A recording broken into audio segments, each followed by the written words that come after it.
Hey there and welcome back to XCOM. My name is Pete and today we complete another episode of our XCOM Enemy Within Ironman Impossible walkthrough. Today we will hopefully take one big step towards ending our fight with EXALT once and for all. After wrapping up the last episode, we now have the conclusion of another covert operation coming up. A covert operation that will finally reveal to us the location of the EXALT base. At the moment, that base could still potentially be in one of two countries, either Brazil or Germany, but with the intel we will obtain after successfully completing this mission, we will be able to make absolutely sure. And well, since we completed pretty much all of the base management stuff in the last episode, we don't actually have to do anything today and can immediately start scanning. And there we go, our covert operative is ready, let's go and get him out. And thankfully this mission is a covert data recovery. I think we had enough covert extractions over the last few episodes, so let's assemble our squad and then get moving. We're confident that you'll handle this matter with discretion. Right, so first things first, Adam will once again have to sit this one out and make room for sniper Michelle Talpas, otherwise we would not bring a sniper with us at all, and 9 times out of 10 that is not a good idea.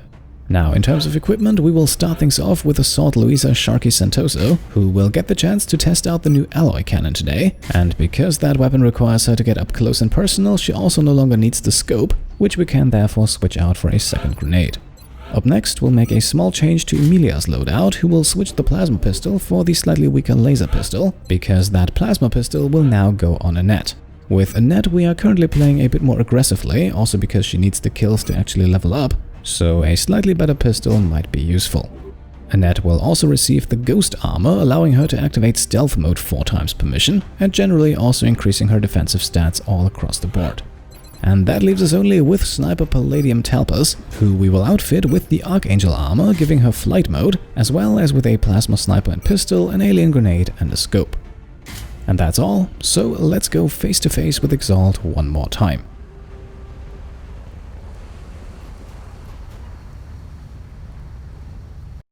Operative was in position to transmit the data they'd acquired when EXALT forces moved into their AO. The encoder is currently shielding our transmitter's position, but if EXALT manages to hack the encoder, they'll be able to locate the transmitter. If they hack both, any hope we had of recovering the data intact will be lost. Objectives updated. Now, at this point in the game, I don't think I have to explain how this works. The encoder is right ahead of us and probably has EXALT troops somewhere around it hidden in the shadows, so let's send Louisa out as far as she can go and see if we can find them. Target confirmed. On our way. Right, no hostile sightings on this first turn, and that means we can safely move everyone else up to her position.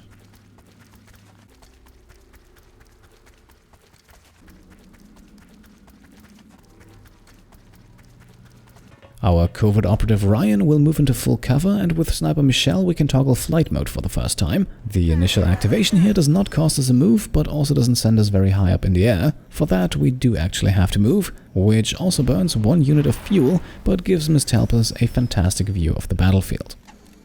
At this point we can now go on pistol overwatch with her and Ryan, and that already concludes our first turn. And there we go, we have enemies incoming and our 2 snipers immediately fire reaction shots. Commander, EXALT forces are in position to hack the encoder. If we don't secure that equipment, they'll be able to locate the transmitter. Right, so partially thanks to Pickles being a gunslinger and very good with his pistol, the first enemy here does not actually survive the encounter, leaving us now with 2 who should not be too difficult to deal with. And our first shot here will actually be from high up above, and if we're lucky, it might unlock us the first achievement of the episode.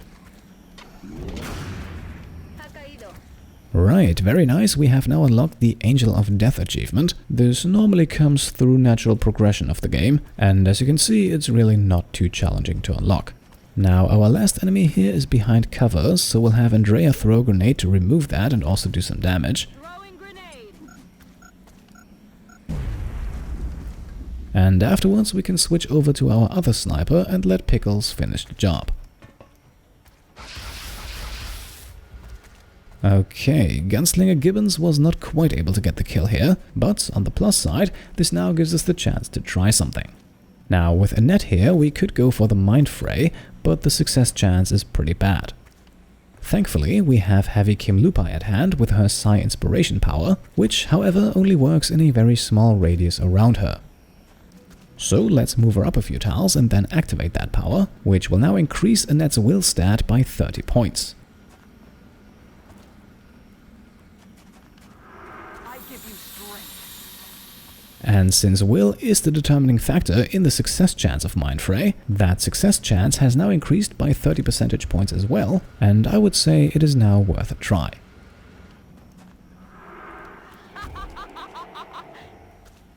And there we go, that's some psionic experience points for both Annette and Kim here, which should hopefully advance their psionic abilities to the next level quickly. Now, with no more enemies around, we can of course continue scouting. Roger, Dodger. And one move is also already enough to reveal the second group of hostiles. They have not seen us yet, and with an overwatch from Emilia here, we'll keep it that way. Let's see now if they come any closer and perhaps trigger it.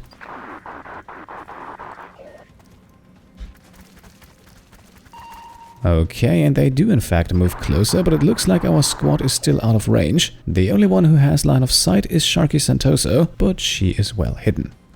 Well hidden is also one of the 3 EXALT agents, but with a rocket from Kim here, his exact position does not really matter too much. This explosion here will get him, no matter where he's hiding. Going hot.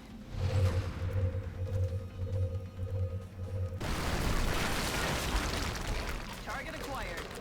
Right, so that is 1 kill and 2 severely injured agents now. The 2 of them have moved somewhat, but this should not be a problem. Our Archangel Palladium Talpas still has a guaranteed hit against one of them, so let's give her her next kill. Right, target eliminated. We're already informed here that Michelle has earned another promotion, but let's worry about that after the fight. For the other guy, we can then once again make use of Annette, but with her mindfray still on cooldown, we have to do this the old-fashioned way. Good riddance. And there we go, a few more kills for people who need them. We are now in a situation where no more EXALT agents are currently on the map, so we can move our remaining soldiers a little closer towards the encoder and activate overwatches all around.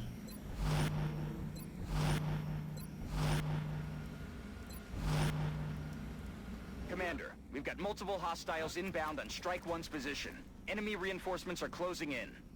And as usual on these missions, we now have a wave of enemy reinforcements coming in. They are coming from various sides, all moving towards the encoder, but of course they won't get there without triggering at least a few reaction shots. Adjusting sights. Oh, shot wide.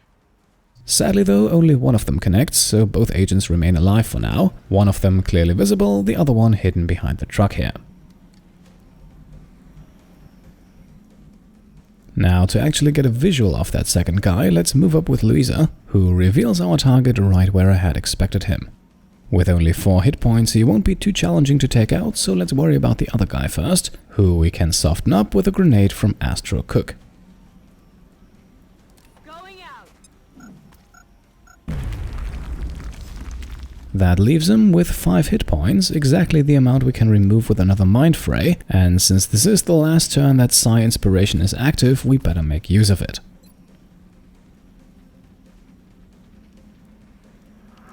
I have a special nightmare just for you. Alright, wonderful. That is already Annette's 3rd kill in this mission. Let's see if we can get Sniper Pickles another one as well. He does have line of sight here, although the hit chance is very poor. However, since the Psi Inspiration earlier also affected our squad leader Louisa, and since she is close enough to actually share her will score with Ryan, he can take advantage of the moderately high chance to land the mindfray. And that's all. The only thing we have to do at this point is continue to protect the encoder. So let's make a few small moves here, activate a few overwatches and see what our enemies have planned. Heading out.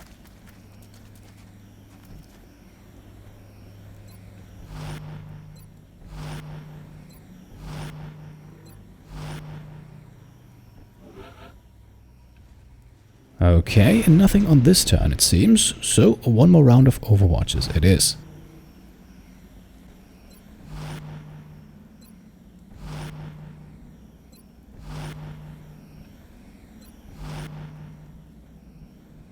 I'm going.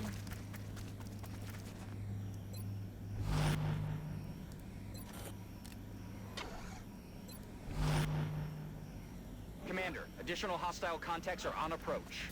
And now we have more enemies coming in, but once again we are well prepared for that. Adjusting sight. Nice. And as you can see, the first target here does not make it anywhere near the encoder. Sadly though, he is of course not the only enemy unit arriving on this turn.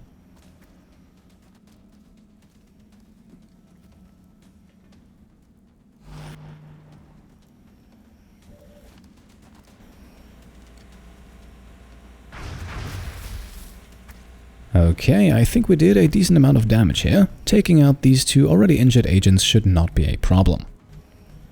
It might get a little harder though if we continue to make stupid mistakes like this. I entirely forgot about the heavy here being on Overwatch. Thankfully though, his aim over distance is horrible. Otherwise, Annette might have suffered some damage here. In any case, it is now her turn to dish out damage with a guaranteed hit from her plasma pistol.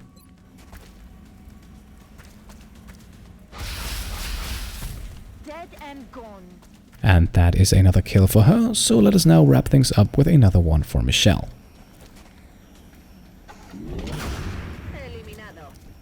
Lovely, I think we're making good progress here, racking up kills for those soldiers who still need to gain a level or two. Hopefully that will result in a few promotions after the mission. For now though, we can once again put everyone on Overwatch and wait for EXALT to make the next move.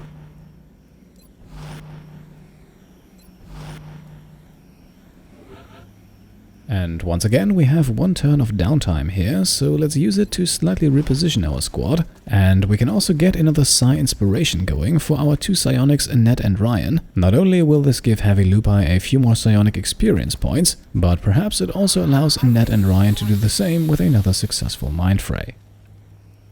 A round of Overwatches then concludes our turn as we get ready for more enemy reinforcements.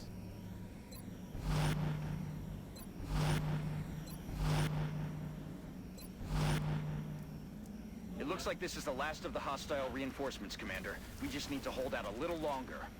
And it looks like we are getting close to the end of the mission. This right here is the last group of enemies we have to take out, and with a barrage of reaction shots here, we are getting off to a good start. That's a load of bull. Unfortunately though, the majority of those reaction shots is wasted on the same target, which allows the other EXALT agents to move in more or less unharmed.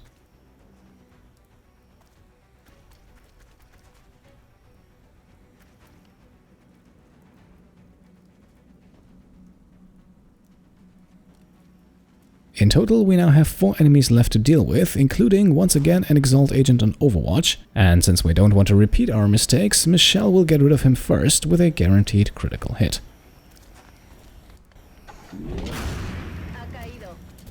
That leaves only 3 and we can soften up one of them with a rocket from Andrea. Rockets away. Otherwise, 10 hit points are a bit much to deal with for a single soldier, especially if that soldier is Pickles who only carries a plasma pistol.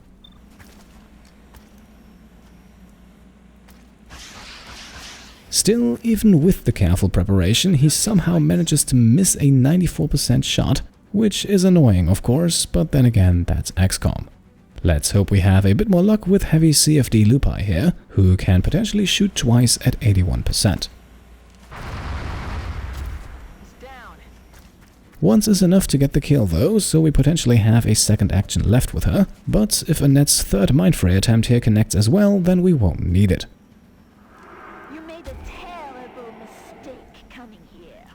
And there we go, Annette is now 3 for 3 on mindfrays this mission, so I'm pretty sure she'll level up to the next psionic rank afterwards. At this point we now only have one easy kill left to take care of, and this final shot of the mission will actually be the first time we see the alloy cannon in action.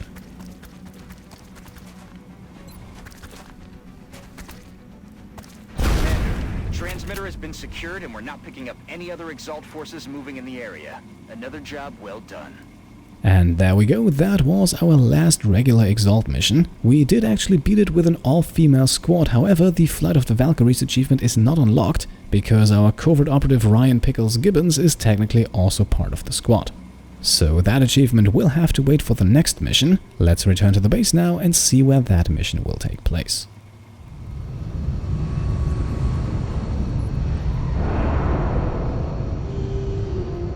Excellent work all around. Another impressive effort from our troops.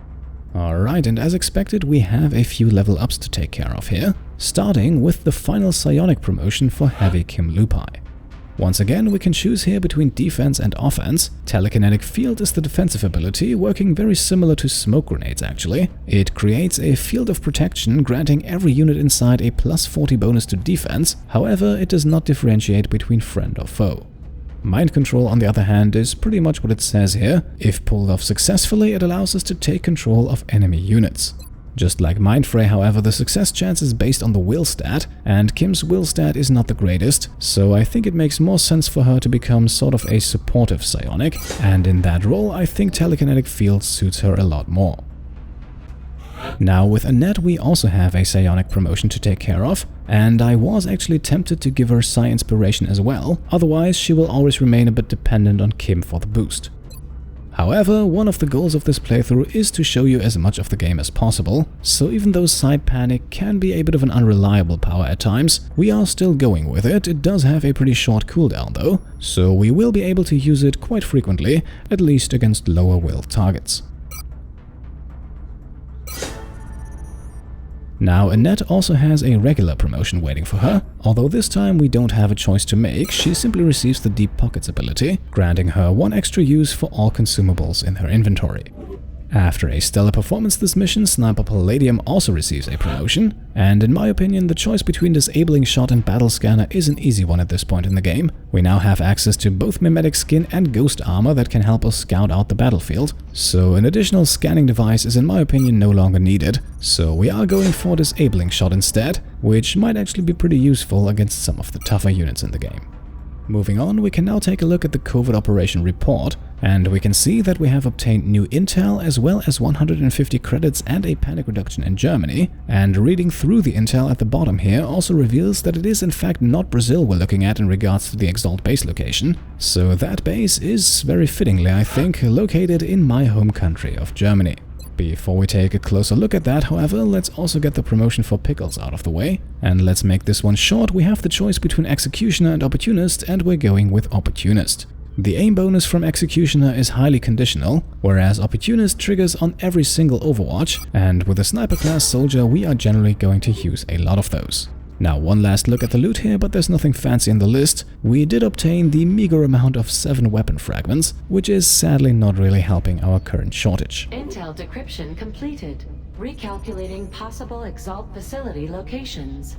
Right, and as I said earlier, those possible EXALT base locations are in fact now narrowed down to 1. If we take a look at the Covert Operations screen here, we can see that we have eliminated all other countries. At this point, Germany is the only possible country where the EXALT base could be located, and because we were so thorough and made absolutely sure of that, we have now also unlocked the Where in the World achievement. Now, I will admit I'm actually not 100% sure if this achievement already triggers at this point, or in fact only when we accuse that last possible country of harboring the EXALT base. In the grand scheme of things though, it does not make a difference, so let's consider it unlocked at this point, which also serves as a nice high note to end the episode on. In the next episode we will then of course complete the EXALT base raid. This will then unlock another achievement, and should we take the same squad as today, we will then also finally unlock Flight of the Valkyries. So let's make the cut right here. As always, I hope you enjoyed the episode, and if you did, then I would be very happy if you could leave a thumbs up. And if you like what I'm doing and want to support me and my channel further, then you can of course go ahead and subscribe to stay up to date, or you can check out and maybe pledge to the Pete Complete Patreon. Thank you all for watching, and I'll see you next time. Cheers.